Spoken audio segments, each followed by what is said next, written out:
¿Qué tal y bienvenidos a otra emisión de Boulevard 47? El día de hoy vamos a presentar un tema de Martín. Es un tema que se nos hizo muy interesante desde el momento en que Martín nos lo propuso y vamos a hablar en pocas palabras de las narrativas y cómo éstas cambian a través del tiempo y a través de los diferentes actores. Y pues Martín nos va a dar una breve introducción de por qué escogió este tema y por qué se le ocurrió. Y pues adelante, Martín. Bueno, gracias por esa hermosa introducción, Alejandro. Yo como estudiante de animación, algo que me han enseñado todo el tiempo es que todo lo que es la cultura de un ser humano es a través de historias y cómo nos afectan y cómo nos construyen como sociedad. Por eso yo pensé que era muy importante porque todas nuestras carreras en sí son contar historias, la música, el cine, la animación, los videojuegos, todo, el teatro. Y creo que sería importante regresar a nuestro pasado y ver cuáles son esas historias que nos formaron a nosotros. Sí, que justamente como uno de los temas que siempre aparece, no importa en qué civilización, es este tema de las representaciones pictóricas, ¿no? Se viene haciendo desde la prehistoria, se fue haciendo, o sea, es algo incluso recurrente en el día de hoy, aunque en diferentes medios como el cine, por ejemplo, la fotografía. Y quisimos hacer este programa como una especie de línea del tiempo, por así decirlo, y explorar como las diferentes épocas y cómo estas imágenes, historias han, de cierta manera, creado la idea o la noción que se tiene de México y de ser mexicano. Y pues muchachos, pues que saben un poco del tema, que nos pueden decir que les Bueno, interese eso. yo creo que antes de empezar a hablar de míticas muy específicas o de cuentos, narrativas específicas a nosotros, es importante hablar de por qué es tan importante la narrativa, ¿no? Y creo que en la mítica, en la narrativa, en la mitología, en todo lo que tenga que ver con estas historias que nos contamos, eh, va mucho más allá de la ficción. Todos estos míticos y estos héroes vivifican preguntas y conceptos que van mucho más profundo a decirnos quiénes somos, qué queremos, de dónde venimos, ¿no? Entonces, nuestra identidad como mexicanos, nuestra identidad social, nuestra identidad como país, responde a los cuentos que nos contamos, a las narrativas que nos contamos. Y Ah, que se siguen nomás, contando. entre paréntesis, esto es el mero mole de Alfredo, entonces él se ve como gorda en tobogán Como aquí. gordo en tobogán. Yo Nos lo como advirtió. O sea, ya ni siquiera es el podcast de 6 personas, es el podcast de Alfredo en el tema de Martín. De Literal. compañía. Quiero hacer un pequeño paréntesis. O sea, ¿qué pez con el alcoholismo de Cetina? ¿Por qué? Te veo- Porque siempre estás tomando. siempre que grabamos, de la nada siempre sacas. O sea, son las Me están 9 quemando en con la un audiencia. jueves. ¿Qué va a pasar con la gente que nos escucha en Spotify? Ve por agua, Oigan, por por- favor. Ay, no, Tu espérate, cuerpo. la chelita, no, la chela es agua de pan, perdón, pero... Gracias, gracias. No, sí, la tú sí me ventaja es que entiendes. Spotify no se ve la tela. Mejor por un tecito. Pero venga, retomando otra vez el tema. No, y qué bueno que tocaste eso de como de las narrativas que nos construyen, porque justamente algo que no nos ponemos a pensar es que la idea de nación, la idea de nacionalidad, todos esos simbolismos que nosotros asociamos y que tenemos como muy impregnados en nosotros, son en realidad narrativas. Porque si se dan cuenta, no hay nada que realmente delimite los países, ¿no? O sea, en un momento alguien decidió que México era lo que De es aquí el para acá territorio y... actual y, ajá, y eso es México, ¿no? Ayer estaba viendo un video de cómo se creó Uruguay y es de esos países que cuando te das cuenta un poco de la historia es como, pues, está raro, ¿no? O sea, cómo en un momento pasó de ser una provincia de Argentina a, a un país como independiente. Y, y lo que pasa en México y en muchos países de Latinoamérica es que como fuimos colonizados por los españoles, hay un mestizaje muy importante entre la cultura española y la cultura y las culturas prehispánicas que habitaban aquí antes, ¿no? Oye, aquí paréntesis. No fuimos, güey. Las culturas de la época prehispánica fueron conquistadas. Bueno, Paréntesis breve. Bueno, Bueno, depende también, o sea, es que no sé, porque es un tema, yo lo discutí bastante con mi papá y en parte sí fueron conquistadas, pero también hubo una adaptación, una ¿sabes? O sea, adaptación.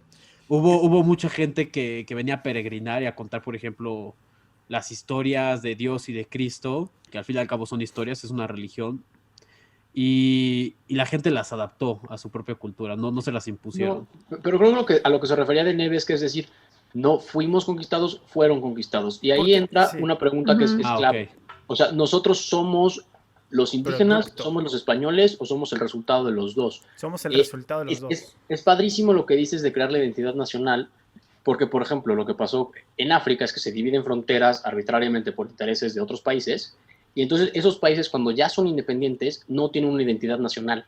Entonces, hay muchos países africanos que siguen divididos en tribus y las fronteras son arbitrarias. ¿No? Y, En México, ¿de dónde viene nuestra identidad nacional como mexicanos hoy, después de que no somos ni indígenas ni españoles? y eso Entonces, está muy ¿quiénes cañón, somos? porque ahora que lo dices es algo que, Mm. que la gente luego no se pone como a pensar, pero el que Pakistán e India estén peleados tiene que ver con un tema de que dividieron malas fronteras. O sea, que una potencia en algún momento dijo de aquí para acá es India y de aquí para acá es Pakistán. Y no tomaron en cuenta ni la religión, ni los problemas que se podrán como desenvolver después de esta separación, ¿no? Y entonces tenemos hoy como consecuencia a dos países que están en constante conflicto. Mismo Y eso caso es de algo, Israel. es algo muy fuerte. Israel y Palestina. Pero bueno, no estamos desviando un poco el tema. ¿A Regina?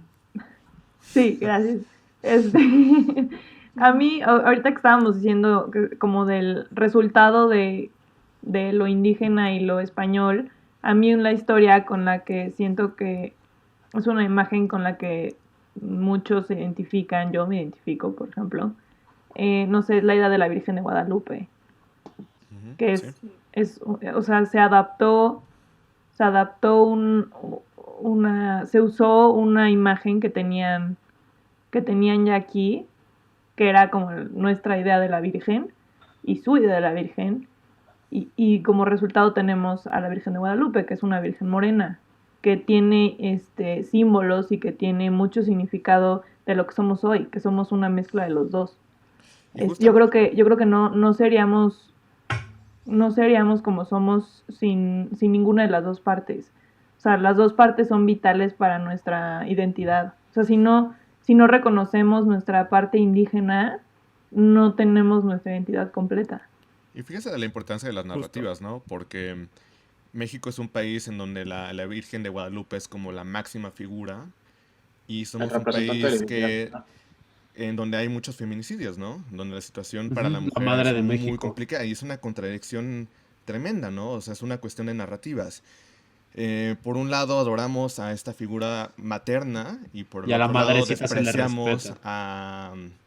a la mujer, ¿no? Y es Pero es algo... igual como los sicarios, que los sicarios le rezan a la Virgen, es como, o sea, súper disruptivo y contradictorio. O sea, un sicario rezándole a la Virgen y se encomienda a ella para que lo cuide y es, o sea, súper Bueno, surrealista lo que sucede. a mí me fascina el No, tema de la sí. Virgen. Yo creo que sí es el máximo icono de la representación de lo que es nacionalmente México. Y justamente tiene que ver con lo de los sicarios también. Une mucho a la gente con fines comunes. Entonces, por ejemplo, no sé si se acuerdan, pero el estandarte que levanta Miguel Hidalgo para iniciar la independencia es Y a la con Virgen. La Virgen. Y fue la Incluso Virgen, los zapatistas después. los zapatistas después. Y fue la Virgen porque cuando tenemos españoles que tienen identidad española y mestizos y gente indígena, Criollos también. cuando la Virgen fue un sincretismo entre Tonantzin y la Virgen de Guadalupe, la religión católica, la gente que estaba en México pero que no era española tenía ese piso común que era la Virgen de Guadalupe. Entonces se pudieron unir personas que tenían contextos distintos para luchar por un ideal que era el nuevo México libre con la Virgen. O sea, la Virgen representa este choque de culturas y esta nueva gente. O sea, el nuevo México y el México que tenemos hoy es gracias a esa unión que dio la Virgen de Guadalupe. Es un choque de culturas. Sí, ¿no? Sí. Y bueno, y que obviamente está sujeto a debate todo ese tema de la Virgen, ¿no? Por distintas vertientes que se le pueda ver. Desde que sí fue bueno la implementación, vaya, de esa figura, de esa narrativa, cuáles fueron sus consecuencias, ¿no? Para bien y para mal. Y que hasta el día de hoy se ven reflejadas en nuestra cultura, en nuestra manera de pensar. Y justo creo que no puede haber como siempre un consenso de,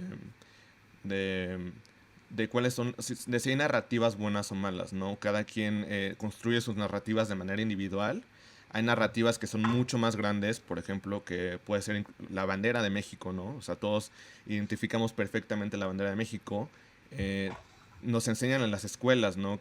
Cuál es el significado, cuál es la historia, pero cada quien hace su narrativa propia de cómo interpreta esa bandera, de cómo la toma y de qué saca de ella, ¿no? Pero justamente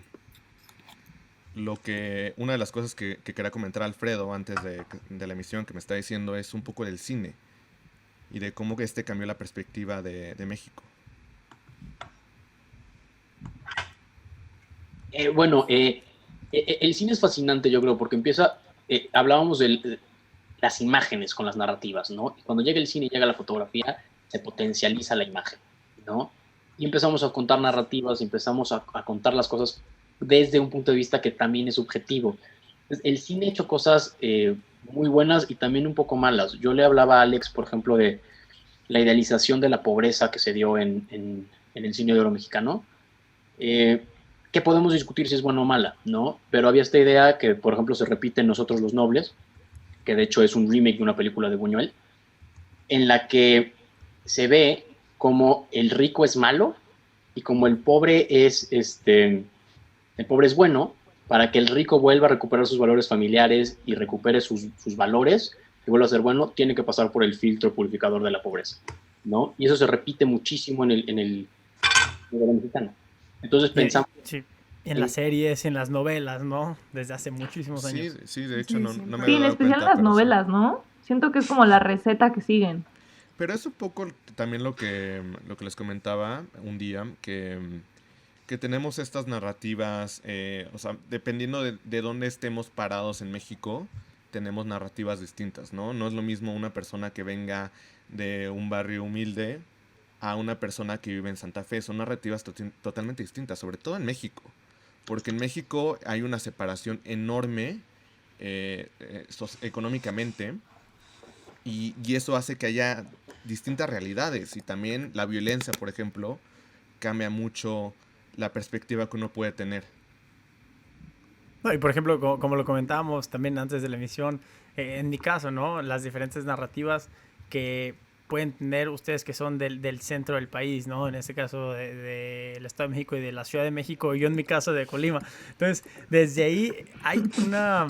¿Cómo lo puedo decir? Hay diferentes narrativas, hay unas que sí nos unen, ¿no? Porque, bueno, todos pasamos por la primaria y estudiamos todas estas historias que se nos fueron contadas, pero también historias que se cuentan solamente en tu ecosistema, en tu lugar donde naces, donde vas creciendo. Entonces, creo que me parece fascinante todas estas diferentes narrativas que existen dentro de un mismo país, ¿no? Y que se le llaman subculturas.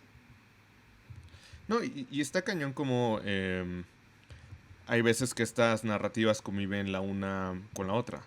Cuando uno va al centro, por ejemplo, el centro a mí se me hace uno de los ecosistemas como más interesantes de la Ciudad de México. Porque dependiendo de dónde estés parado, ves como la parte turística, ves la parte más... local de la ciudad. Más local de la ciudad, exacto. Y también ves es el centro económico y político de la ciudad. O sea, Reforma está ahí, la Roma está al ladito. O sea, también tienes ahí como el barrio bohemio, por así decirlo, por excelencia de la Ciudad de México. Claro. Tienes el centro donde puedes ir a comprar todo pirata. O sea, es algo es algo que convive en un solo ecosistema. Y digo, bueno, o sea, la piratería no es algo no que estemos promovemos la piratería. No es algo que estemos a favor, eso. pero es algo que existe en la Ciudad de México.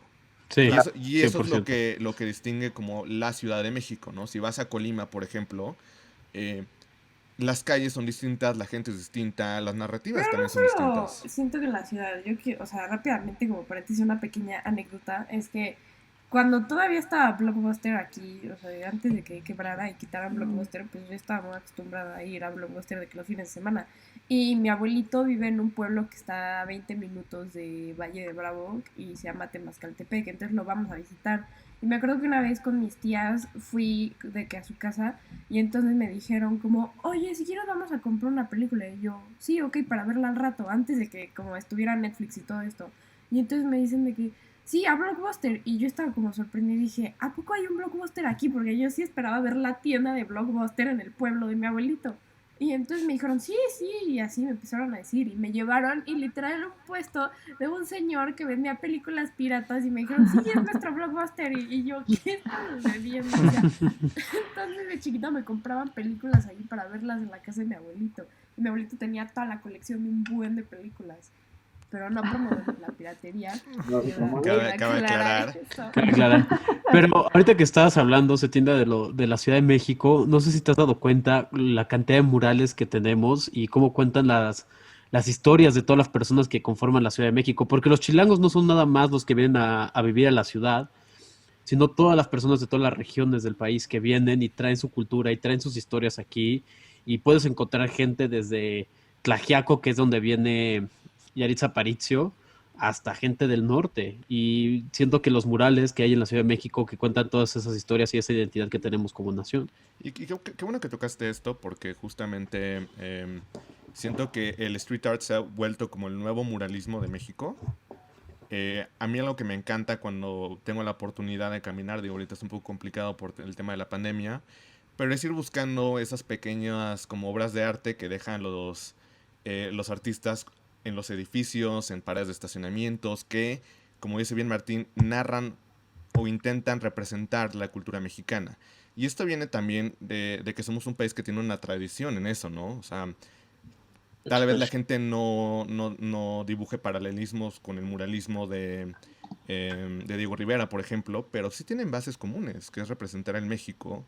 eh, pero como dije bien al principio, los actores son otros y el contexto es distinto también, ¿no? Claro, pero al final va por una idea de creación de identidad nacional, ¿no? Como la primera ola de muralistas que tuvimos en la construcción nacional con Vasconcelos, que nace justamente para contar nuestra historia y crear desde ahí una identidad nacional que todos puedan entender, porque había analfabetismo y lo van a entender por imágenes, ¿no? Mediante la expresión creamos esta idea de identidad nacional. Hablábamos un poco de cómo hay tanta gente y tantas historias que entonces tenemos como micronaciones, ¿no? Sí. ¿Cuáles serían entonces esas narrativas nacionales que aún hoy en el México contemporáneo y en la expresión que creamos para la identidad nacional nos definen como mexicanos, ¿no? ¿Qué narrativas nos crearon? ¿Qué es mexicano? Ya estés en México o estés fuera. Y es una muy buena pregunta, ¿eh? En el extranjero yo lo que he visto es que toman más la bandera, por ejemplo, o el himno, como símbolos. Y en mi caso yo tomo otras cosas con las que yo me identifico como mexicana. A mí nunca, la bandera nunca me ha llamado mucho la atención como algo que me representa a mí. Para mí es un pedazo de tela que cambia dependiendo quién esté en el poder. Híjole, yo puedo decir otra cosa, pero entiendo tu punto. Entiendo tu punto en el sentido. Entiendo tu punto en el sentido que hace unos días nos comentabas que sí, las fronteras cambian, las banderas cambian, los himnos cambian, pero al final la esencia de una cultura es de lo que se vive en la sociedad, ¿no? Justo. Sí, y aparte a mí, ahorita que estaban diciendo las narrativas, una narrativa que siempre me ha llamado la atención, la verdad es que no la escucho mucho, pero que me llama mucho la atención es esta parte de los corridos. O sea, cómo en México tenemos esta manera de poner una historia de cualquier persona, sea un narco, como de narcocorridos, como de un héroe, como lo que sea. Podemos poner esa historia en música. Ujú, Y a mí me llama mucho la atención, porque sí es una narrativa única de México. Sí. Y lo escuchas, o sea, y lo escuchas en todos lados. Y es algo muy, muy interesante. Les quiero platicar de manera breve y anecdótica. Yo estuve en el 2015 ingresé al ballet folclórico de la Universidad de Colima donde estudié y fue una experiencia totalmente enriquecedora. Duré ahí unos 2 o 3 años y, la cantidad de arte que se transmite porque es un conjunto de música, de ballet obviamente folclórico y de coro. Entonces, el haber pertenecido a un grupo de folclore, yo creo que se viven diferentes realidades en México, ¿no? De corridos, como dices tú, esas historias que se vuelven canciones y que se vuelven en boga de distintas sociedades. Me pareció muy interesante cómo se vive en el norte, en el centro y en el sur, y que se refleja en diferente música, por ejemplo, ¿no? Tenemos los guapangos en la Huasteca Potosina, que después se fue extendiendo hasta Veracruz, tenemos los guapangos de Veracruz, tenemos los sones y jarabes. Aquí en México podemos encontrar hasta los voladores de Papantla, que son de Exacto. Papantla, tus hijos vuelan. Oigan, es que está interesantísimo y creo que me respondieron la pregunta muy bien y me acaba de caer un 20. Porque pensábamos en identidad nacional, chance por una historia compartida, por tradiciones compartidas, un pasado común, porque tenemos sangre azteca tal vez, pero creo que más bien la respuesta es por nuestra cultura, o sea, tal vez la narrativa que nos hace mexicanos es que tenemos a Juan Rulfo y a Octavio Paz y que tenemos música y que tenemos comida y que las historias que contamos y el arte que creamos es lo que nos hace mexicanos, entonces. Claro, totalmente. Sí, yo estoy, o sea, a mí me gusta mucho esta parte de entenderte, o sea, tú como mexicano te entiendes con otro mexicano. O sea, no es necesario que te conozca, o sea, que te conozcas mucho, te entiendes. Y te entiendes tanto en tu historia, o sea, por lo que tú has vivido un poco. Digo, todas las historias son diferentes, pero un poco. Y aparte también desde el lenguaje. No sé, algo también único en México es el albur. Es parte de nuestra, es parte de quién somos. O sea, cualquier cosa, sí, y cualquier cosa que alguien dice, lo puedes alburear. Puedes tener una conversación entera de puro albur y se entienden entre mexicanos, sí, totalmente. Sí, claro. Pero ahorita que están hablando de que los mexicanos nos identificamos y podemos ver, pues sí, identificados como uno del norte, como uno del sur. Es algo que pasa muy curioso cuando viajas y conoces mexicanos que están fuera del país y los sientes como hermanos, aunque sean de otra nacionalidad. Y te das cuenta cada vez más como México está llevando sus historias, su cultura, sus tradiciones más afuera del país. O sea, estaba viendo que a los Vengadores les llevaron mariachis una vez que estaban comiendo y te pones todo feliz. O, por ejemplo, que estás en Europa y ven la película de Coco y les encanta, ¿sabes? Entonces, siento que es algo que está pasando mucho en el mundo, que se está mexicanizando. Sí, y sí es importante la influencia que está teniendo México en el extranjero. También yo creo que una de las cosas más básicas, de las narrativas más básicas que tenemos es, por ejemplo, la comida, ¿no? Eso, el sentarnos en una mesa, el compartir algo juntos, el echar la plática con alguien, el chisme, es al final de cuentas hasta cierto punto una narrativa, ¿no? Y eso es también lo que nos une en el punto más básico. Sí, justamente que estás diciendo de la comida y cómo nos sentamos es algo que me di cuenta, o sea, yo no me había dado cuenta tanto hasta que mi mamá me lo hizo como ver, y fue que cuando fuimos a Europa empezamos, o sea, nosotros como mexicanos tenemos como, no sé si decirlo tradición, pero tenemos como de costumbre que te sientas, comes y puedes pasar y te quedas platicando. Horas platicando. Pasas horas porque estás en la sobremesa y es súper normal y siempre comes. Y sobre todo más cuando estás comiendo con alguien más fuera de tu familia. O sea, de que estás con amigos, invitaron como tus papás invitaron a sus amigos, están tus tíos o lo que sea. Te quedas horas y horas y horas y no te das cuenta y estás en la sobremesa. Y en Europa o en otros países no es algo común. Llegas a lo que vas, llegas, te sientas, comes y te vas, literal. Y el approach que tienen también, ¿no? ¿Nunca les ha pasado esto de que tenemos comidas que se transforman en cenas? Sí, literal, por eso. Horas, sí, igual nunca te despides. Igual, yo iba a decir también dos cosas. Aparte de la comida, a mí me gusta mucho porque siento que el preparar la comida en México tiene como toda una historia. No sé, si tú vas a comer pozole, pues tienes que tener las cosas preparadas porque es como interesante ver cómo cada quien se lo prepara. Por ejemplo, o luego los chiles en nogada. O sea, en sí, la comida está organizada. Yo veo el chile en nogada y digo, estoy comiendo como una bandera. Y comentas de cosas que tenemos en la mesa. Ajá. Sí. Y luego también algo muy importante, algo que me fascina es conocer las culturas alrededor del mundo. Pero yo creo que una cultura, si quieres conocer a profundidad una cultura, es con su comida. Puedes ir puedes ir a un país, sí, claro, y lo vas a conocer. Pero si lo quieres conocer de manera profunda, métete a la cocina de esa cultura y la vas a conocer a fondo. ¿Por qué? Por los distintos ingredientes que se utilizan en el sur, en el norte, cualquier país, ¿no? De dónde vienen, cómo nacen. Y eso te va diciendo cómo se fue construyendo cierta cultura. Y es muy bello. ¿Cuál es el fun fact de este Martín? Les iba a hacer un fun Dijo. ahorita que dijeron del buen pozole. Antes el pozole era una comida nada más para los sacerdotes bueno, sí, para los sacerdotes. Y tenía carne humana. Ella Tenía baja, huesos.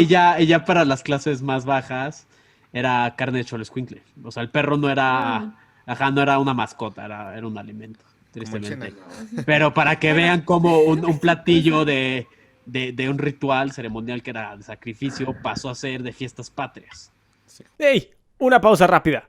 Recuerda seguirnos en Instagram y YouTube como Boulevard47. Ahí compartimos todas nuestras recomendaciones. Y ahora sí, continuamos. Pero bueno, ya para cerrar este tema, me gustaría saber qué piensan hacia dónde vamos, hacia dónde va la cultura mexicana y las historias. Creo A que contar nuevas historias, pues. a contar nuevas historias, pero creo que algo que, y nada más para tocarlo rápido que no pudimos tocar, es el hecho de que el gobierno o los gobiernos en general siempre intentan construir narrativas para unir a la gente, ¿no? Y creo que algo que está pasando mucho es que la gente está buscando construir sus propias narrativas, ¿no? Lo hacemos nosotros a través del arte en nuestro caso, pero también se está buscando medios alternos para aprender y para construir una identidad Como nación. como nación.